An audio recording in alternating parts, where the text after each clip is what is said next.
Hello students, welcome to the Histone institute. तो इस video के अंदर हम पढ़ने जा रहे हैं लिविंग वर्ड के बारे में। तो शुरू करते हैं इस वीडियो को। देखिए देखिए लिविंग वर्ड, फर्स्ट चैप्टर हमारी बायोलॉजी का।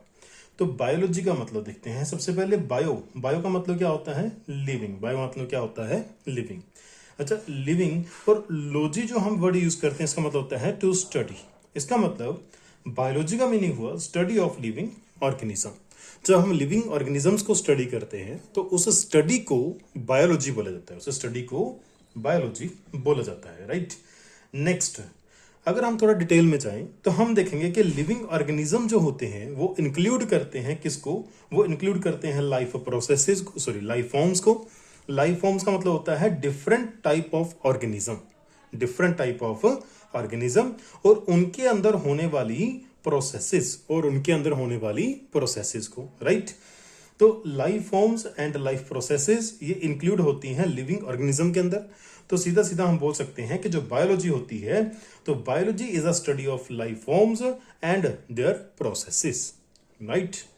नेक्स्ट, देखिए हमारी सराउंडिंग में जितना भी मैटर प्रेजेंट है, हम उस मैटर को दो टाइप में डिवाइड करते हैं। एक होता है एक होता है एनिमेट और दूसरा होता है इनएनिमेट।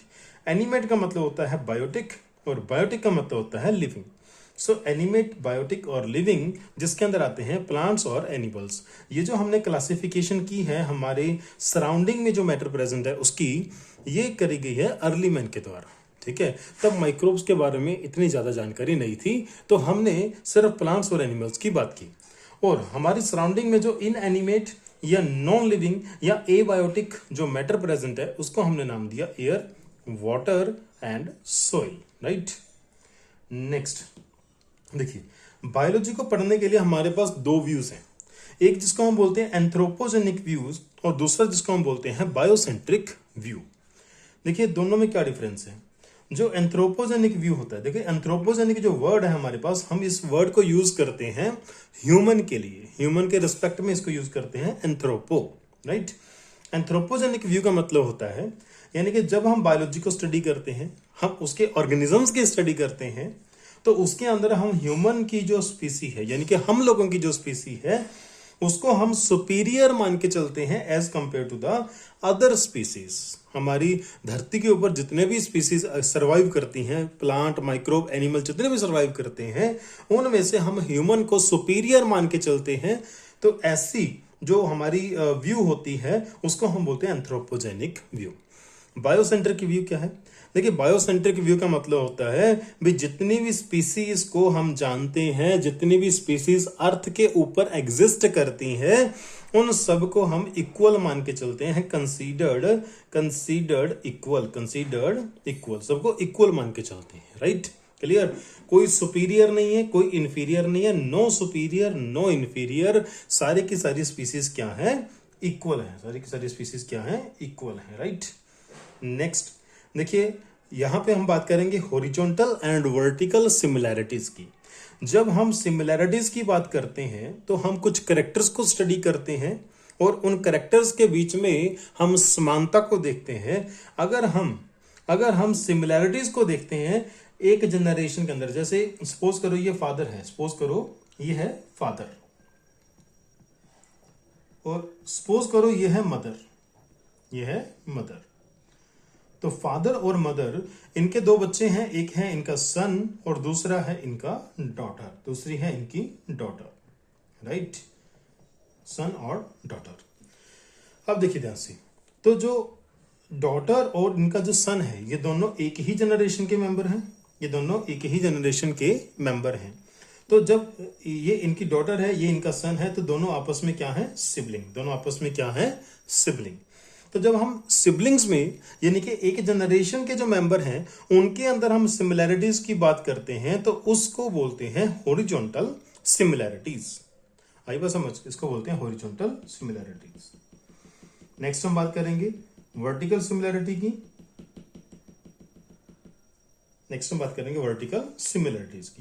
देखिए वर्टिकल सिमिलैरिटीज क्या है? जब हम सिमिलैरिटीज की बात करते हैं बिटवीन टू जनरेशन, जैसे कि ये पेरेंट्स की जनरेशन है ये बच्चों की जनरेशन है। हम इन दोनों जनरेशन्स के बीच में सिमिलैरिटीज की बात करें तो इसको बोला जाएगा वर्टिकल सिमिलैरिटीज, वर्टिकल सिमिलैरिटीज। तो दो जनरेशन्स के बीच में जो सिमिलैरिटीज होती हैं उनको बोला जाता है वर्टिकल सिमिलैरिटीज, राइट? क्लियर? तो हमारे पास नेक्स्ट टॉपिक क्या आता है? नेक्स्ट टॉपिक आता है हमारे पास इंपॉर्टेंट पॉइंट। देखिए, न्यूक्लिक एसिड दो प्रकार के होते हैं। न्यूक्लिक एसिड दो प्रकार के होते हैं, एक होता है डीएनए, एक होता है आरएनए, एक होता है आरएनए, राइट? डीएनए और आरएनए। देखिए, जितने भी ऑर्गेनिजम्स को हमने देखा है, ऑलमोस्ट सभी ऑर्गेनिजम्स के अंदर लिखा जाता है बुक के अंदर ऑल ऑर्गेनिजम्स, ऑल होता नहीं है, हम इसको एक्सप्लेन करेंगे। जितने भी ऑर्गेनिज्म है सभी के अंदर जो जेनेटिक मटेरियल प्रेजेंट है वो क्या है? डीएनए। और क्योंकि सबके अंदर डीएनए प्रेजेंट है तो हम मान के चलते हैं कि सबके अंदर एक ही जेनेटिक मटेरियल प्रेजेंट है, तो सभी ऑर्गेनिज्म आपस में एक दूसरे से क्या है? एक दूसरे से रिलेटेड हैं। एक दूसरे से क्या है? Related due to the common genetic material DNA, right? उसके बाद देखते हैं। देखिए, सभी ऑर्गेनिज्म के अंदर आपको DNA as a genetic material नहीं मिलेगा। कुछ ऑर्गेनिज्म ऐसे भी होते हैं जिनके अंदर आरएनए होता है as a genetic material. For example few virus.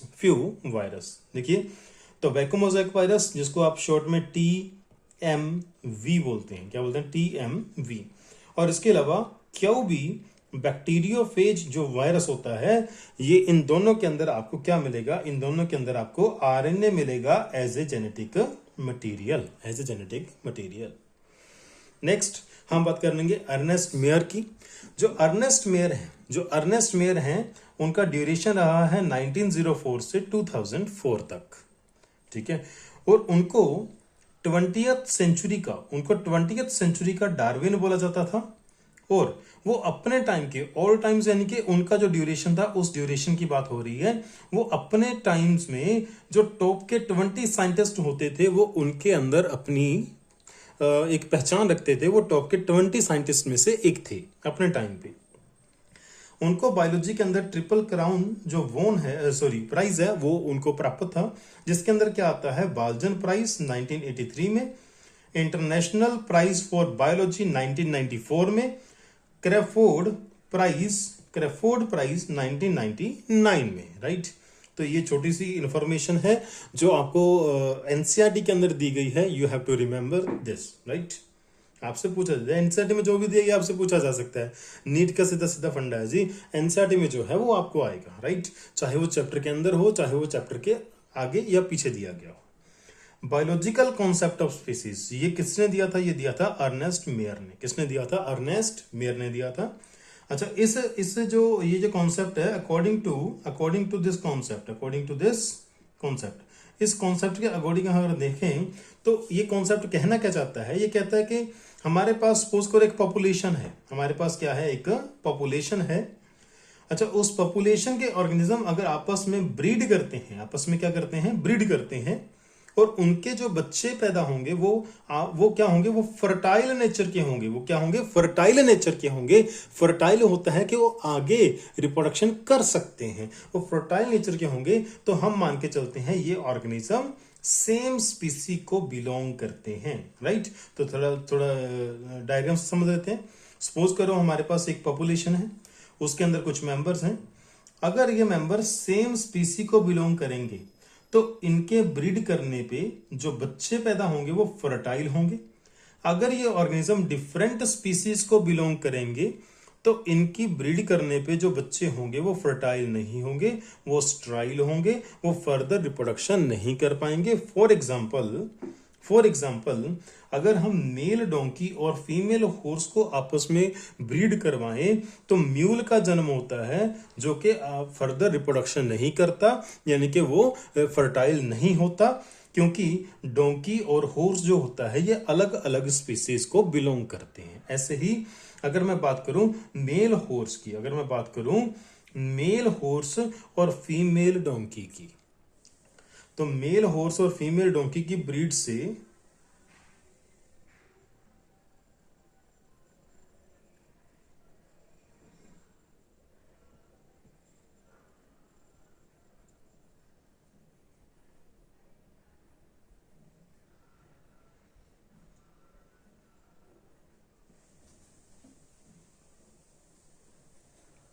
बनता है हिनी, राइट।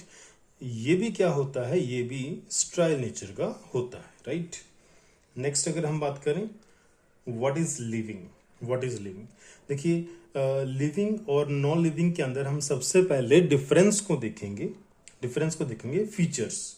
देखिए जो ऑर्गेनिजम्स होते हैं उनके अंदर दो प्रकार की फीचर्स होती हैं, एक होती हैं कैरेक्टरिस्टिक फीचर्स और दूसरी होती हैं डिफाइनिंग फीचर्स।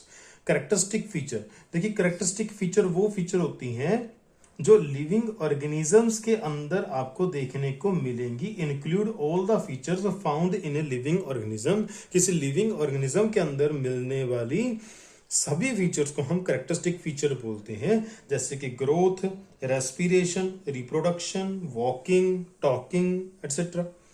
डिफाइनिंग फीचर्स क्या है, देखिए डिफाइनिंग फीचर्स के अंदर हम इंक्लूड करते हैं ऐसी फीचर्स को जो क्लियरली डिफरेंशिएट करे, किसको डिफरेंशिएट करे, लिविंग्स एंड नॉन लिविंग्स को। For example metabolism, cellular organisation, consciousness, ये ऐसी हमारे पास क्या है, हमारे पास फीचर्स हैं जो लिविंग और नॉन लिविंग को आपस में डिफरेंट बनाती हैं, और ये लिविंग और नॉन लिविंग को आपस में डिफरेंट नहीं बनाती। तो ये सिर्फ कैरेक्टरिस्टिक फीचर हैं और ये डिफाइनिंग फीचर्स हैं लिविंग ऑर्गेनिजम्स की। नेक्स्ट अगर हम बात करें कि ग्रोथ, सबसे पहले ग्रोथ क्या है देखिए जब ग्रोथ के अंदर दो कैरेक्टर्स आते हैं, ग्रोथ के अंदर क्या आते हैं, ट्विन कैरेक्टर्स आते हैं ग्रोथ के। एक तो मास का इंक्रीज होना और एक नंबर ऑफ सेल का जब इंक्रीज होता है, नंबर ऑफ सेल बढ़ते हैं, जब मास बढ़ता है तो उसको बोला जाता है ग्रोथ। क्या बोला जाता है, उसको ग्रोथ बोला जाता है। अब देखिए ग्रोथ जो है वो यूनिसेलुलर ऑर्गेनिज्म और मल्टी सेलुलर ऑर्गेनिज्म दोनों के अंदर देखने को मिलती है। अगर मैं यूनिसेलुलर ऑर्गेनिज्म के अंदर बात करूं, सपोज करो ये मेरे पास एक ऑर्गेनिज्म है और ये मेरे पास एक सेल है, तो दोनों एक ही बात है। अब यूनिसेलुलर ऑर्गेनिज्म के अंदर हम इसको एक सिंगल सेल भी बोल सकते हैं और एक सिंगल ऑर्गेनिज्म भी बोल सकते हैं, क्योंकि ऑर्गेनिज्म है ही यूनिसेलुलर, राइट। जब ये एक सेल डिवाइड करके दो सेल बनाएगा तो मैं इन दोनों को दो सेल भी बोल सकता हूं, मैं इन दोनों को दो ऑर्गेनिज्म भी बोल सकता हूं। I hope you understand. जब मैं इनको दो सेल बोलूंगा तब मैं इसको ग्रोथ कंसीडर करके चलता हूं, क्योंकि सेल का नंबर बढ़ना क्या होता है, ग्रोथ। जब मैं इनको ऑर्गेनिज्म मान के चलता हूं तो मैं इसको क्या मान लूंगा, मैं इसको रिप्रोडक्शन मान लूंगा, क्योंकि एक ऑर्गेनिज्म से दो ऑर्गेनिज्म का बनना क्या हुआ, रिप्रोडक्शन, राइट। तो यूनिसेलुलर ऑर्गेनिजम्स के अंदर ग्रोथ एंड रिप्रोडक्शन जो होते हैं वो एक दूसरे के समान होते हैं, इक्वल होते हैं। इसलिए यूनिसेलुलर ऑर्गेनिजम्स के अंदर ग्रोथ एंड रिप्रोडक्शन को इंक्लूसिव प्रॉपर्टीज, इंक्लूसिव फीचर्स माना जाता है। लेकिन मल्टी सेलुलर ऑर्गेनिज्म के अंदर ऐसा नहीं होता, ग्रोथ और रिप्रोडक्शन दोनों डिफरेंट होते हैं, इसलिए दोनों को एक्सक्लूसिव फीचर्स बोला जाता है, right. I hope you understand. Next है हमारे पास ग्रोथ। देखिए ग्रोथ जो है वो एक अनलिमिटेड ग्रोथ होती है, एक लिमिटेड ग्रोथ होती है। अनलिमिटेड ग्रोथ का मतलब है कि देखिए जैसे प्लांट्स होते हैं, प्लांट्स के अंदर जो ग्रोथ है वो जब तक प्लांट जिएगा, जीवित रहेगा, तब तक वो ग्रोथ चलती रहेगी।